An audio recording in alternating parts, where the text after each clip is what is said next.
My mother toasted my sister as her only proud accomplishment at Thanksgiving dinner, while I didn't even have a chair. So, I walked out and initiated the corporate restructuring plan that legally seized every asset they falsely claimed to own. Before we continue today's story, we have an urgent announcement to make. Due to technical issues, we are pivoting towards another channel. Please subscribe to our new channel, Kin and Karma. You can find the link in the video description, the pinned comment, and the collaboration tag on this video. Make sure to switch over now so you don't miss out. Thank you for your support. Now back to the story. The migraine had been blinding me for 3 straight days, a relentless, throbbing drumbeat behind my right eye that made even the softest sliver of daylight feel like a physical assault. I was 36 years old, a corporate restructuring specialist who spent my life salvaging dying companies, but my own body was currently in a state of total liquidation. The stress of the last quarter had finally broken my immune system, leaving me shivering under a mountain of blankets in my apartment, clutching a half-empty mug of ginger tea that had gone ice-cold hours ago. My doctor had called it severe adrenal fatigue and prescribed absolute rest, warning me that if I didn't stop working 80-hour weeks, my heart would simply give out. But rest is a luxury you cannot afford when you are the invisible financial pillar, holding up an entire family's crumbling facade. I reached for my phone, squinting against the harsh glare of the screen.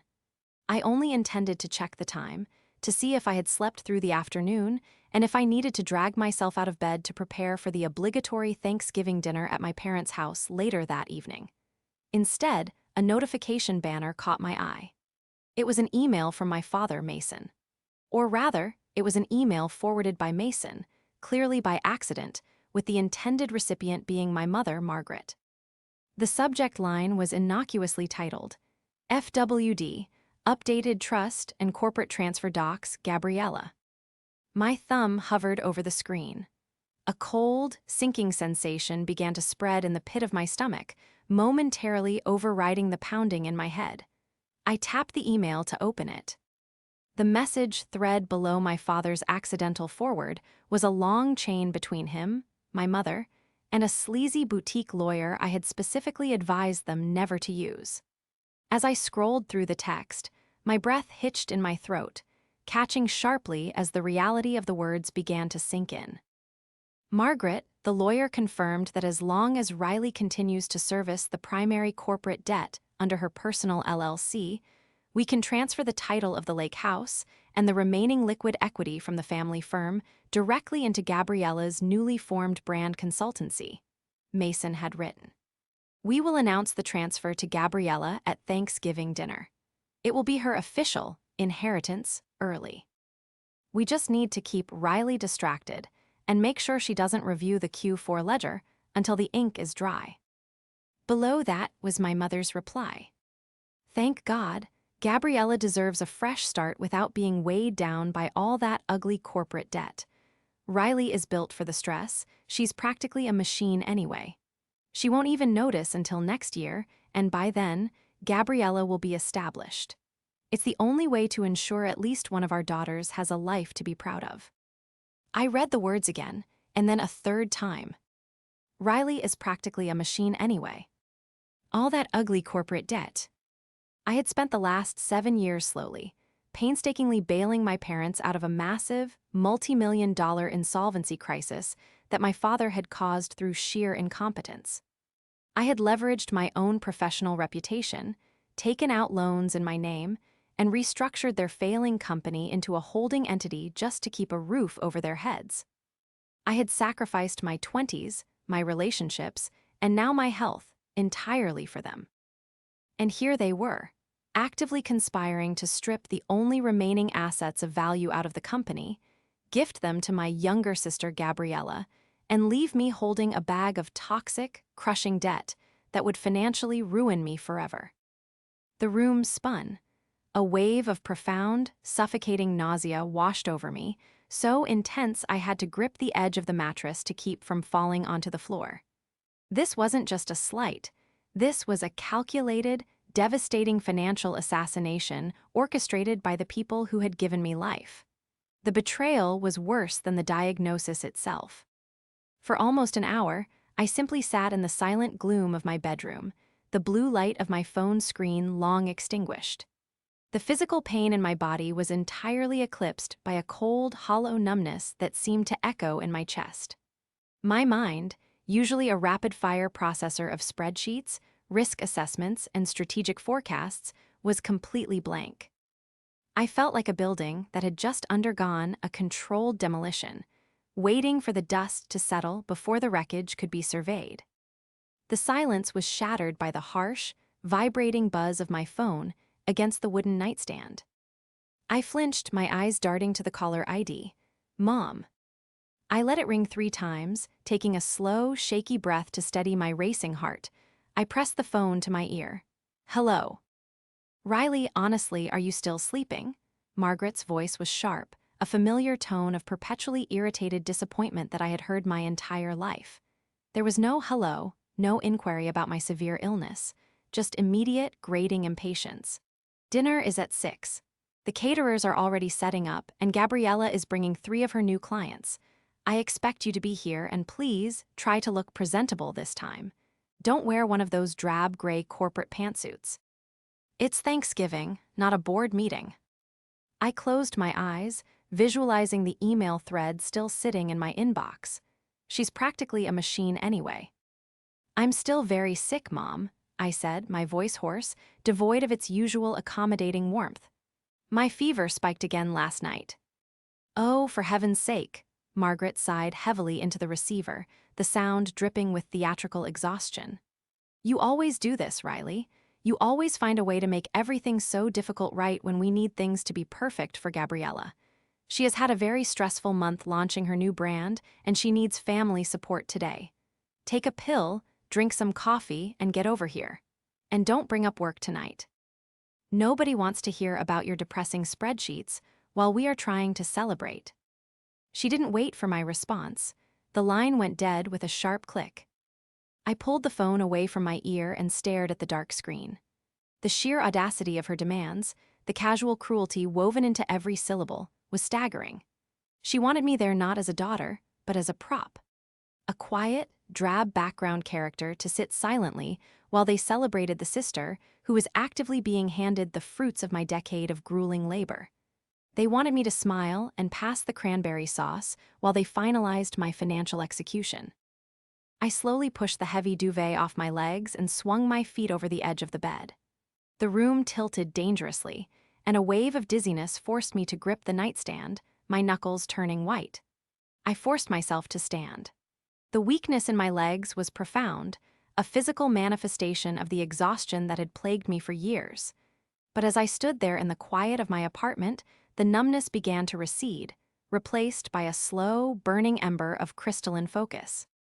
They thought I was just a machine, a mindless drone who would blindly process their debts and absorb their abuse without question.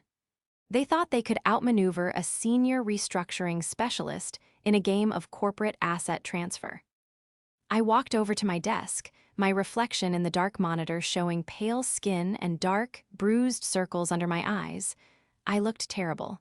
I looked exactly like a woman on the verge of total collapse. Good. Let them think I was weak. Let them think their plan was moving forward flawlessly. I reached down and powered on my computer, the screen flaring to life and casting a harsh, unforgiving light across my face. They thought they had secured their future and destroyed mine with a few signatures from a cheap lawyer. But they had forgotten one crucial thing. To understand the sheer magnitude of the delusion my family operated under, you have to understand the history of the family business. Decades ago, my father, Mason, had inherited a highly lucrative regional logistics firm. But Mason was not a businessman. He was a man who liked the idea of being a businessman.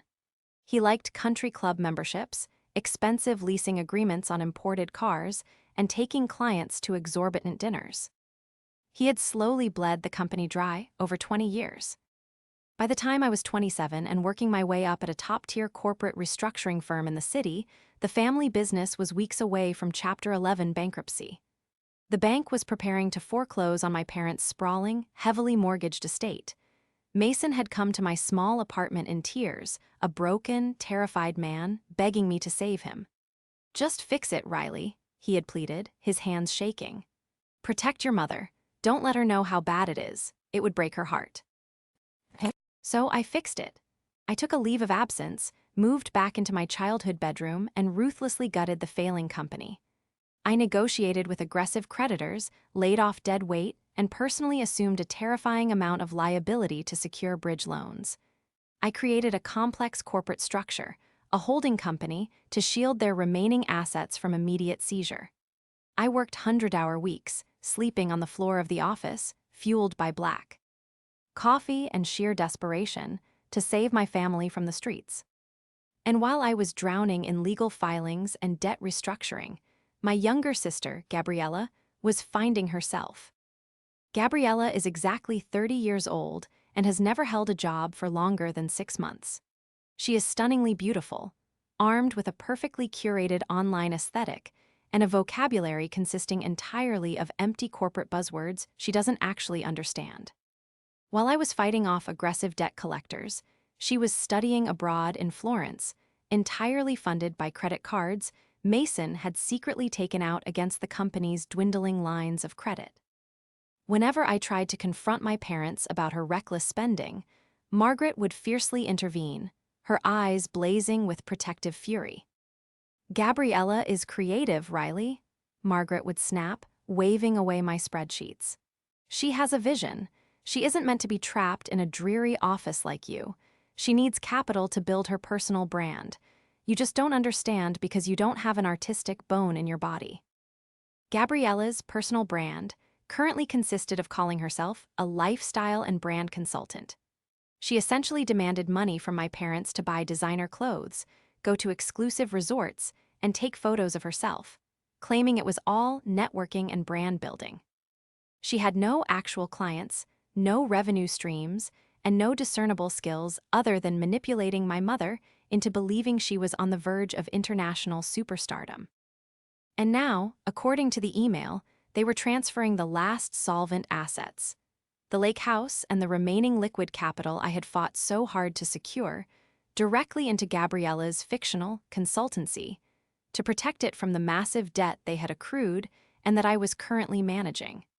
They were going to leave me holding a multi-million-dollar grenade, and they were going to pull the pin at Thanksgiving dinner. I remembered the last family gathering we had. It was Margaret's birthday, a lavish affair paid for by a bonus Mason claimed he received, which I knew for a fact was a high-interest payday loan he had taken out in the company's name without my authorization. Gabriella had arrived 2 hours late, sweeping into the restaurant wearing a silk designer dress that cost more than my monthly mortgage payment. She hadn't apologized for her tardiness. Instead, she immediately commanded the attention of the entire table, launching into a convoluted story about a synergy meeting she supposedly had with a major cosmetics brand. "It's all about disruptive market positioning, honestly," Gabriella had said, swirling her expensive champagne. She had looked across the table at me, her gaze dripping with condescension. "You wouldn't really get it, Riley. It's not like crunching numbers. It requires intuition, an eye for aesthetic value. Speaking of which, are you still wearing that same blazer? I swear I saw you in that at Christmas 2 years ago." Margaret had laughed, reaching over to pat Gabriella's hand. "Your sister is very practical, darling. We can't all have your refined tastes." Mason had just looked down at his plate, avoiding my eyes entirely. That was the dynamic. I was the unappreciated plow horse, expected to pull the cart until I collapsed, while Gabriella was the prized show pony, showered with ribbons for simply existing. I stared at the holding company's master charter on my screen. 7 years ago, when Mason was begging me to save him, he had signed everything I put in front of him without reading a single page. He had been too panicked, too desperate to avoid the public humiliation of bankruptcy. He assumed that because I was his daughter, the complex corporate structures I built were designed exclusively to serve him. He assumed wrong. When I built the LLC that absorbed their toxic debt, I also built the holding company that owned the titles to the lake house and the remaining equity.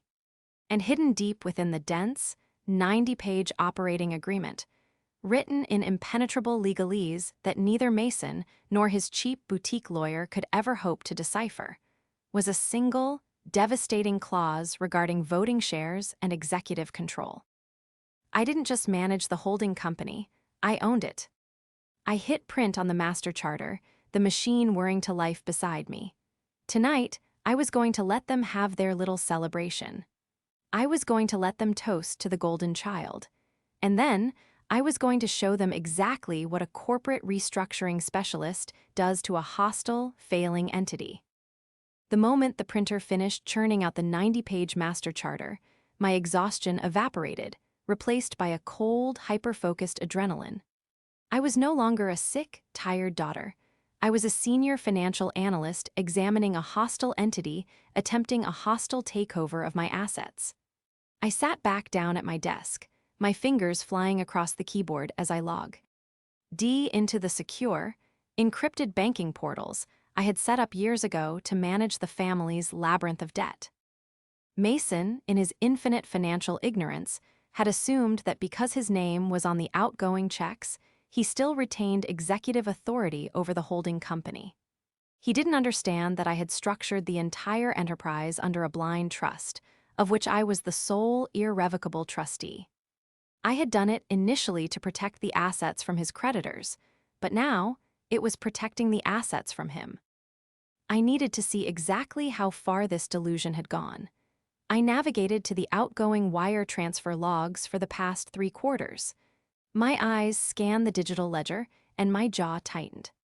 There it was, dozens of highly irregular disbursements, all rooted to a recently registered limited liability company, Gabriella Visionary Consulting, LLC.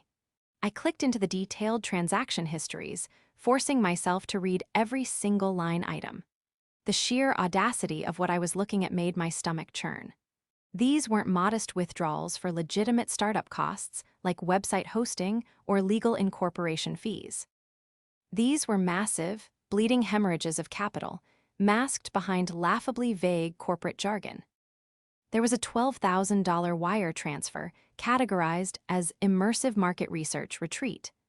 I cross-referenced the date with Gabriella's public social media accounts. The date aligned perfectly with a 2-week luxury vacation she had taken to a 5-star resort in Tulum, Mexico. I found another invoice for $8,000 labeled client-facing aesthetic procurement.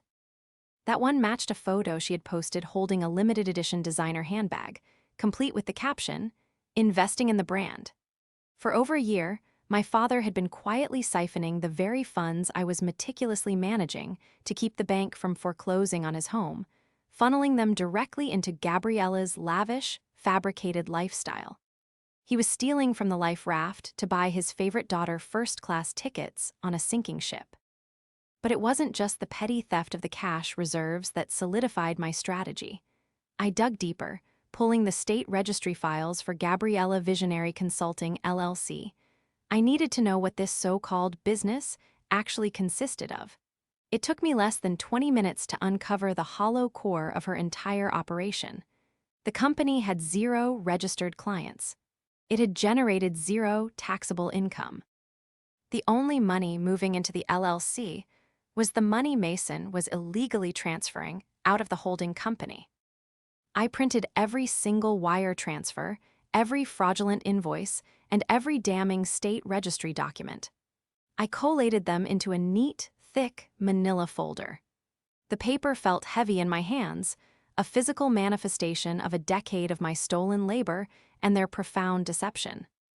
I walked into my bathroom and splashed cold water on my face. My reflection was still pale, but my eyes were sharp, devoid of the weary resignation that had clouded them for years. They wanted me to be the quiet, dependable machine. They wanted me to sit at their table and smile while they celebrated my ruin. I picked up the manila folder, slid it into my leather briefcase, and grabbed my car keys. I was going to give them exactly what they asked for. I was going to show up to Thanksgiving dinner. The driveway of my parents' sprawling estate was packed with expensive cars when I arrived. I parked my modest sedan at the very end of the line, taking a deep, steadying breath before stepping out into the crisp November air. The heavy oak front door swung open before I even reached the porch. Margaret stood in the entryway, holding a crystal wine glass, her eyes immediately scanning me from head to toe with practiced, sharp disapproval. "Well, you finally decided to grace us with your presence," she said, her voice carrying down the hall. She frowned at my attire, a tailored navy blazer, dark trousers, and a simple cream blouse. "I explicitly asked you not to wear your office clothes, Riley. You look like you're about to audit the turkey, and you look terribly pale. Did you even bother with blush?" "Hello, Mother. Happy Thanksgiving," I replied evenly, stepping past her. I didn't offer an excuse for my health, nor did I apologize for my clothes. I simply kept walking toward the living room, where the sounds of loud, artificial laughter echoed. The living room was warm, smelling of roasted garlic, expensive candles, and sheer entitlement. Gabriella was perched on the edge of the velvet sofa, holding court. She wore a stunning emerald green silk dress, her hair perfectly styled. Surrounding her were three people I had never seen before, two women and a man, all dressed in equally flashy, overly trendy clothing. And so I told the branding executive, "If you don't understand the synergistic flow of the demographic, you're just throwing capital into a void," Gabriella was saying, waving her manicured hand in the air. The three strangers nodded vigorously, murmuring their absolute agreement. Mason was standing near the fireplace, beaming with pride as he watched his youngest daughter. He caught my eye as I entered, and for a fraction of a second, his smile faltered, a flash of nervous guilt crossing his face before he quickly masked it. "Riley, you made it," Mason called out, his voice slightly too loud, slightly too hearty. Gabriella turned, her smile tightening as she looked me up and down. "Riley, I wasn't sure you'd make it out of your cubicle today. Everyone, this is my older sister, Riley. She does math for a living." The three strangers offered polite, slightly pitying smiles. "Actually, I'm a corporate restructuring specialist," I said, my voice calm, projecting effortlessly across the room. I walked over and extended my hand to the man sitting closest to Gabriella. "Riley, nice to meet you. You must be one of Gabriella's new clients." The man shook my hand, looking momentarily confused. "Oh, no, I'm Derek. I'm a DJ. Gabriella and I are collaborating on a lifestyle soundscape project." "A soundscape project," I repeated, letting the words hang in the air just a second too long. "Fascinating. And how is the return on investment looking for that initiative? Have you established a clear monetization pathway, or is this primarily a top-of-funnel brand awareness exercise?" Derek blinked, completely lost. We're just vibing it out right now, honestly."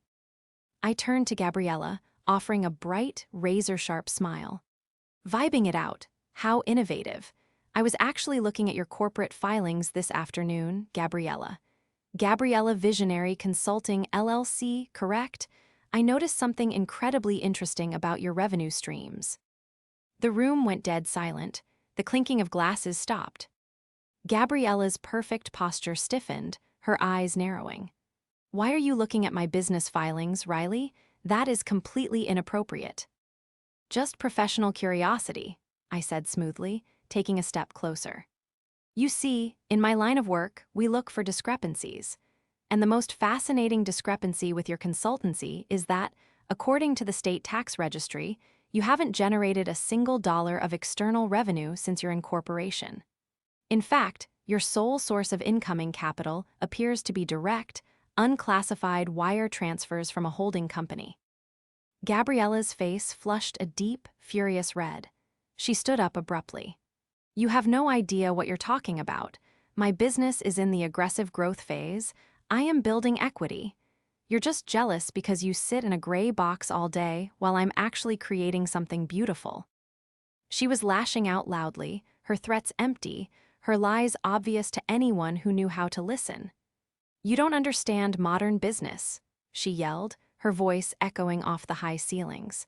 "You just want to ruin my day because you have nothing of your own to celebrate." "I understand modern business perfectly," Gabriella, I replied, my voice dropping to a quiet, dangerous register. I understand it well enough to know the difference between a visionary entrepreneur and a fraudulent parasite. Riley, that is enough. Margaret's voice cracked like a whip across the room. She marched over, her face a mask of absolute fury, placing a protective hand on Gabriella's arm. How dare you speak to your sister that way? In our home, in front of her guests, you will apologize immediately. Before I could respond, Mason was suddenly beside me, his hand clamping down hard on my elbow. His grip was entirely too tight, trembling with a poorly concealed panic. Riley, a word. Now, he hissed through gritted teeth. He didn't wait for my consent. He practically dragged me out of the living room, down the long hallway, and shoved me into his private study, slamming the heavy oak door shut behind us. The study smelled of aged leather and the expensive Scotch Mason could no longer afford. He turned to face me, his chest heaving, his face pale and sweating. The facade of the confident patriarch had completely shattered. "Are you out of your mind?" Mason demanded, his voice a frantic whisper. "What are you doing? Why are you digging into Gabriella's accounts? I told you to stay out of her business. She needs that startup capital, Riley. You promised to protect this family." "I promised to protect you from bankruptcy, Dad," I said, calmly smoothing out the sleeve of my blazer where he had grabbed me. I set my leather briefcase on his mahogany desk and popped the brass latches. "I did not promise to fund a fictional lifestyle for your golden child, and I certainly didn't promise to let you transfer my legal assets to her." Mason froze, his eyes widening in sheer terror. What are you talking about?"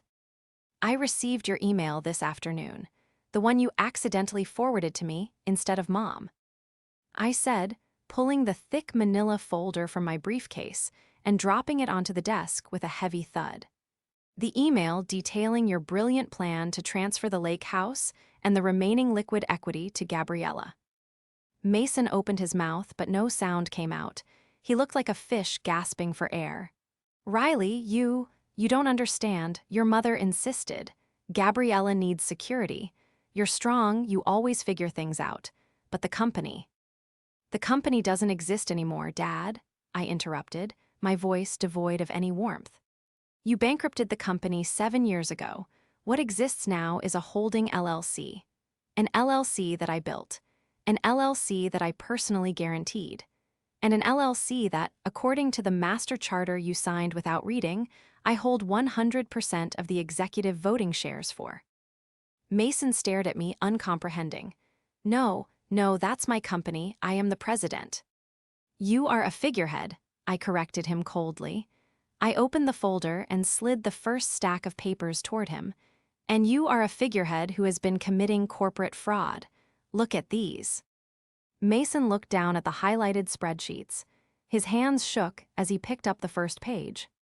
"These are the wire transfers you've been authorizing to Gabriella's fake consultancy," I explained, tapping the paper. "Over $80,000 in the last 10 months alone, coded as business expenses. But I have the receipts, Dad. She spent it on luxury vacations, designer clothes, and paying off her personal credit cards. You drained the emergency tax reserve I set up for the holding company to buy her a wardrobe." She told me it was for marketing," Mason stammered, his eyes darting frantically across the numbers, desperately searching for a way out. "She said she needed to project success to attract clients. It's an investment, Riley. She's going to pay it all back once the brand takes off. You have to fix this.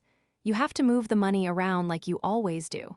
If your mother finds out the tax reserve is gone." He was still defending her. Even staring at the absolute, irrefutable proof of her parasitism and his own ruin, his instinct was to protect Gabriella and beg me to absorb the damage. The depth of his manipulated loyalty was staggering. "There is no moving the money around this time," I said, closing the folder with a sharp snap.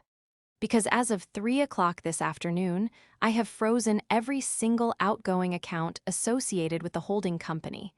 I have revoked your signatory access. You cannot transfer the lake house. You cannot transfer the equity. You cannot give Gabriella another dime." Mason stumbled backward, collapsing into his heavy leather desk chair. "Riley, please, you can't do this. If we don't give Gabriella that house, your mother will leave me. She'll know I failed. She'll know everything is gone." "She is going to know everything tonight," I said, zipping my briefcase closed. From down the hallway, the sharp, melodic chime of the dinner bell rang out, echoing through the large house. It was time. I looked down at my father, a broken, terrified man trapped in a prison of his own making. "Wash your face, Dad. It's time to carve the turkey." The dining room was a masterclass in suffocating opulence. I walked down the long hallway from the study and stepped through the arched doorway just as everyone was taking their seats. The air was thick with the smell of roasted turkey, expensive sage dressing, and the distinct, cloying perfume Gabriella always wore. The massive mahogany table was draped in heavy, imported white linen, perfectly reflecting the warm glow of the crystal chandelier overhead. I stood at the threshold, my eyes scanning the intricately folded napkins and the personalized, gold-embossed place cards resting gently against the rims of the fine china. There was a card for Margaret at the head of the table, a card for Mason at the other end. Gabriella was seated like royalty in the direct center, flanked by her 3 guests, Derek the DJ, and the 2 young women whose names I hadn't bothered to learn. I looked for my place card, I looked for my chair. There were exactly 6 chairs positioned around the massive table. My chair wasn't even set at the table. I stood there in my tailored navy blazer, the heavy manila folder still gripped tightly in my right hand, silently processing the sheer, breathtaking disrespect of the visual in front of me. I had paid for the table. I had paid for the chairs. I had paid for the crystal champagne flutes they were currently filling with expensive vintage wine. And my mother hadn't even bothered to set a place for me in the house I was bankrupting myself to save. Margaret caught my eye from across the room. She didn't look apologetic. She looked supremely annoyed by my presence. "Well, Riley, you were locked in the study with your father for so long, and you said you were deathly ill this morning. I assumed you. We're just going to leave and go back to bed. We couldn't hold up the entire meal waiting for you to make an appearance." Gabriella offered a sympathetic, entirely fake pout, reaching out to touch Derek's arm. "It's okay, Mom. Riley is probably eager to get back to her spreadsheets anyway. She doesn't really vibe with this kind of celebratory, high-frequency energy. She needs her quiet time." Margaret smiled warmly at Gabriella, raising her crystal flute into the air, the light catching the rising bubbles. She reached over and tapped her silver spoon against the glass, the sharp, melodic ringing cutting through the ambient noise of the room and demanding absolute attention. "Everyone, please," Margaret announced, her voice adopting a theatrical, sweeping cadence. "Before we eat this wonderful meal, I want to make a very special announcement. Today is a day of giving thanks, but it is also a day of recognizing true, visionary success and embracing the future." She turned her gaze entirely away from me, focusing her absolute, undivided adoration on my younger sister. "Let's toast to the only child who actually made us proud," Margaret said, her voice dripping with profound emotional sincerity. "To Gabriella and her beautiful, flourishing new empire." The 3 guests immediately raised their glasses, murmuring their enthusiastic agreement. Everyone turned to my sister and clapped. Gabriella beamed, a picture of flawless, triumphant validation, raising her own glass to accept the applause of the sycophants she had gathered. I didn't yell, I didn't cry. The burning, exhausted anger that had propelled me through the last 7 years suddenly crystallized into a state of absolute, icy calm. I looked at my mother, who still deliberately refused to make eye contact with me, and then at my sister, basking in the stolen glory of a life I was actively financing. I stood up straighter, took a deep, steadying breath, and let the silence stretch out until the clapping awkwardly died down and the guests took a sip of their champagne. "Thanks for finally saying it out loud," I said. My voice wasn't loud, but the acoustic perfection of the dining room carried every single syllable with lethal clarity. The smiles instantly froze on the guests' faces. Margaret blinked, her mouth opening in shock at my sheer audacity to interrupt her perfect moment. I didn't wait for a response. I didn't wait for the inevitable lecture. I simply turned on my heel and walked back out into the hallway, heading straight toward the front door. "Oh, don't be so incredibly dramatic, Riley," Margaret called out from behind me, her voice tinged with sharp exasperation. "We're trying to have a nice dinner. Stop making everything about you." I kept walking. I reached the grand entryway, my hand extending toward the heavy brass handle of the front door. I was done. I was finally, truly done. I stopped cold when my dad started panicking. "Riley, no, wait, please stop." Mason's voice was a ragged, terrifying sound that tore through the quiet house. It wasn't his usual booming, confident patriarchal tone. It was the high-pitched, desperate shriek of a man watching his life support get abruptly unplugged.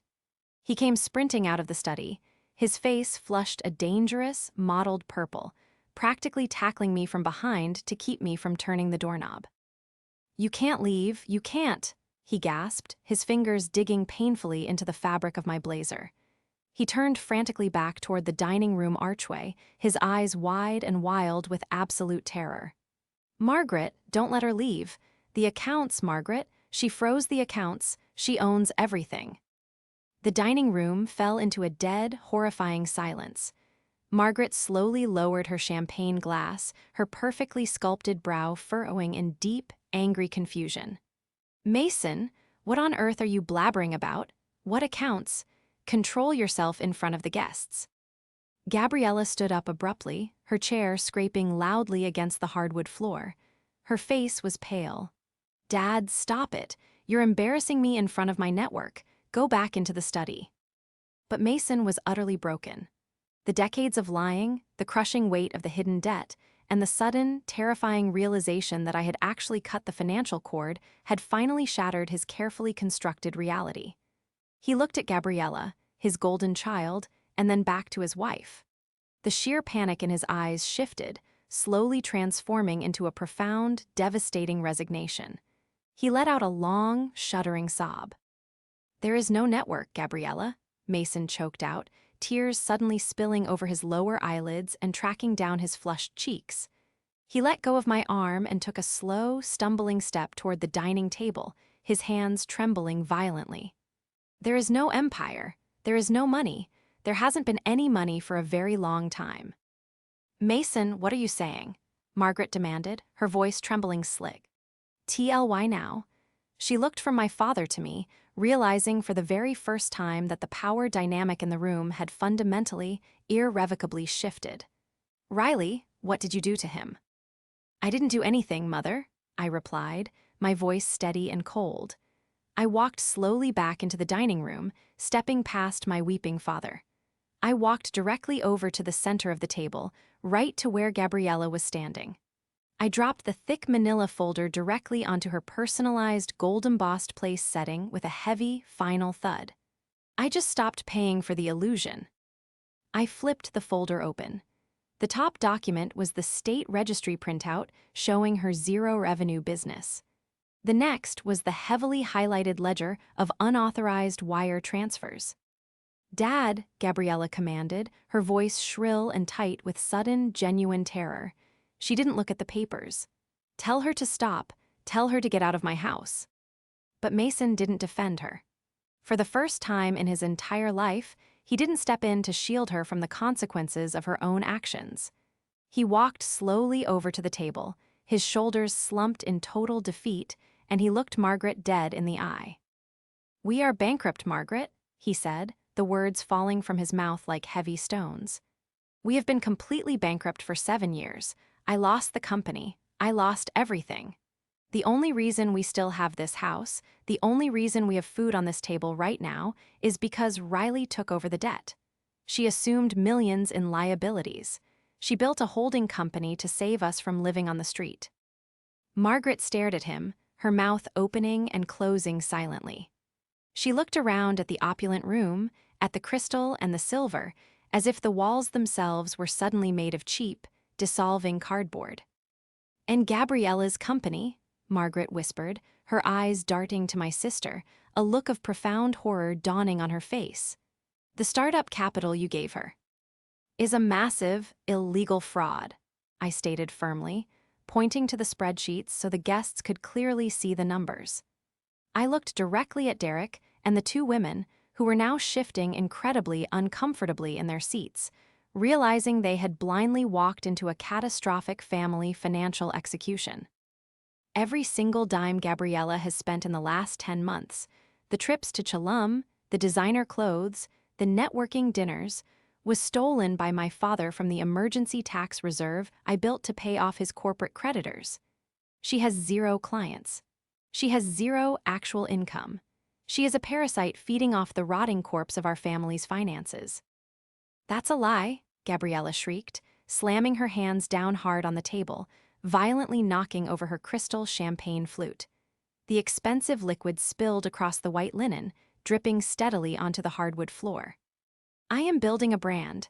I am a recognized lifestyle influencer. You are just a jealous, bitter, ugly cubicle drone who wants to ruin my life because no one loves you." She looked to our father, her eyes wide with desperate expectation, demanding him to silence me like he always did. "Dad, do something. Tell them she's a liar. Tell them it's my money." Mason looked at Gabriella.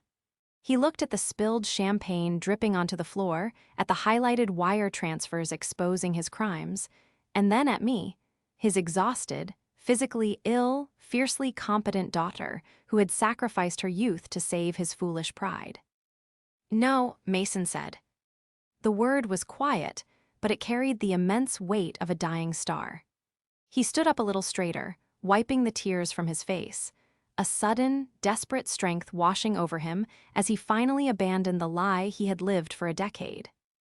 "No more, Gabriella. I'm done," Mason said, his voice gaining a newfound, tragic firmness. "I am done stealing from your sister to buy your affection. I am done pretending you are a success while she works herself into the hospital. I will not lie for you anymore." He turned to Margaret, closing his eyes in deep shame. "I'm sorry, Maggie. I'm so sorry. I was a coward. But Riley is the only reason we aren't sleeping in a shelter, and we treated her like absolute dirt." Margaret physically staggered backward, collapsing heavily into her chair at the head of the table. She stared at Gabriella, her golden child, seeing her clearly for the very first time.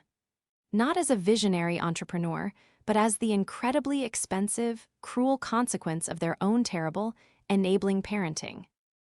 Gabriella looked around the room, hyperventilating as she realized she had completely lost control of the narrative. She turned to Derek the DJ, plastering on a frantic, terrifyingly fake smile.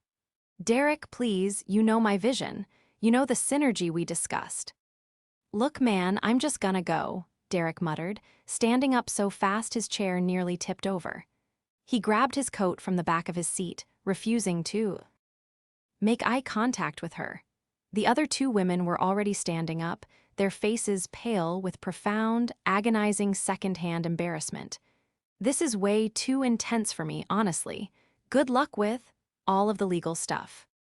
They scrambled out of the dining room without another word, the heavy front door clicking shut behind them, leaving the 4 of us standing in the suffocating, ruinous silence of a destroyed Thanksgiving. The golden child's fake empire had fallen, and I hadn't even had to raise my voice. The aftermath of that Thanksgiving dinner was swift, legally brutal, and incredibly liberating. I didn't stay to eat the turkey. After my father finally confessed the truth and shattered Gabriella's facade, I simply picked up my empty folder, walked out the front door, drove back to my apartment, crawled into my own bed, and finally allowed my exhausted body to genuinely rest. My fever broke the next morning, and with it, the suffocating, decade-long fever dream of my family's toxic manipulation finally ended forever. On Monday morning, I arrived at my corporate restructuring firm not as a senior analyst managing a client's portfolio, but as a client desperately in need of my own firm's services. I sat down in the glass-walled conference room with my senior partners and our chief legal counsel. and I laid out the exact parameters of my father's extensive embezzlement from the holding LLC I exclusively controlled. Because the holding company was a legally distinct, registered entity, and because I was the sole managing trustee with absolute executive authority, Mason's unauthorized wire transfers to Gabriella Visionary Consulting, LLC, constituted severe corporate fraud and direct theft. I explained to my partners that I was legally obligated to report the missing capital immediately, lest the IRS audit the accounts and view the missing tax reserve as my own personal criminal liability. I made a deliberate choice not to press criminal charges against my father. I simply couldn't bring myself to put an aging, utterly broken man in federal prison. But I did initiate immediate, aggressive asset reclamation proceedings against my sister to recover the stolen funds. The legal notices hit Gabriella like a runaway freight train. Without Mason's stolen funds silently propping up her bank accounts, her entire fabricated lifestyle collapsed within a matter of weeks. The luxury apartment she leased downtown was actually incredibly past due on rent, a fact her landlord quickly remedied with a formal eviction notice.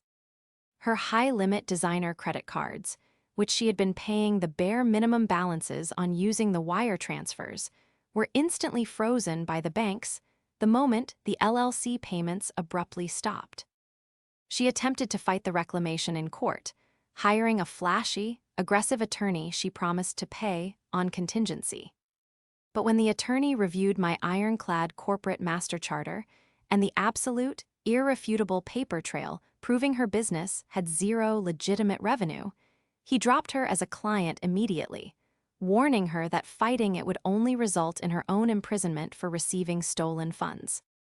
She was forcefully compelled to settle out of court, signing over whatever remaining tangible assets she possessed: a heavily depreciating luxury SUV, a closet full of authentic designer handbags, and expensive jewelry, which I promptly liquidated at auction to successfully replenish the holding company's tax reserve.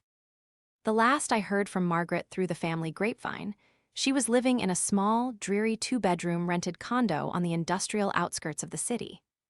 The sprawling family estate had been surrendered to the bank, the remaining equity barely covering the exorbitant closing costs and the final, lingering debts Mason had hidden. Margaret, who hadn't worked a day in 30 years, had been forced to take a minimum-wage job as a receptionist at a local dental clinic just to keep the lights on. She never called to apologize to me. She still fiercely blamed me for destroying the family, a false narrative she clung to with desperate vanity to avoid facing her own colossal failure as a mother. She and Gabriella lived together now, trapped in that miserable, suffocating apartment, feeding off each other's endless bitterness.